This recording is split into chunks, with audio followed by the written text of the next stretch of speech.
കാസർഗോഡ് ആനവാതുക്കലിൽ അതിഥി തൊഴിലാളി സുശാന്ത റോയിയുടെ മരണം കൊലപാതകം. തലയുടെ പിൻഭാഗത്ത് കഴുത്തിനോട് ചേർന്ന് ശക്തമായ അടിയേറ്റതാണ് മരണകാരണമെന്നാണ് പോസ്റ്റ്മോർട്ടം റിപ്പോർട്ട്. പ്രതികൾക്കായി പോലീസ് അന്വേഷണം ഊർജിതമാക്കി.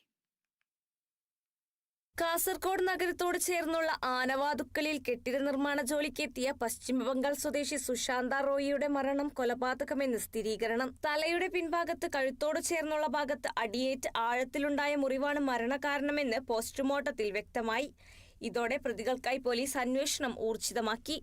Kasaragod town police inspector P നളിനാക്ഷന്റെ നേതൃത്വത്തിലാണ് അന്വേഷണം പുരോഗമിക്കുന്നത്. ഞായറാഴ്ച രാത്രിയാണ് കേസിന് ആസ്പദമായ സംഭവം.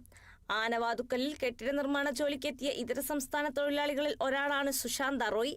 നിർമ്മാണം നടന്നുകൊണ്ടിരിക്കുന്ന കെട്ടിടത്തിനു സമീപത്തെ ഷെഡിലാണ് ഇയാളും സഹതൊഴിലാളികളും താമസിച്ചു വരുന്നത്. ഞായറാഴ്ച രാത്രി തൊഴിലാളികൾ മദ്യപിക്കുകയും ഇതിനിടയിലുണ്ടായ വാക്കുതർക്കത്തിനിടയിൽ സുശാന്ത റോയിയെ അടിച്ചു പരിക്കേൽപ്പിക്കുകയുമായിരുന്നു. അവശനിലയിലായ ഇയാളെ ജനറൽ ആശുപത്രിയിൽ എത്തിച്ചുവെങ്കിലും രക്ഷിക്കാനായില്ല. മരണവിവരം അറിഞ്ഞ ഉടൻ 6 പേർ കാസർഗോഡ് നിന്ന് രക്ഷപ്പെട്ടു. പോലീസിന്റെ പെട്ടെന്നുള്ള നീക്കത്തെ തുടർന്ന് ഇവരിൽ 4 പേരെ ഒറ്റപ്പാലത്ത് വെച്ച് പിടികൂടിയിരുന്നു.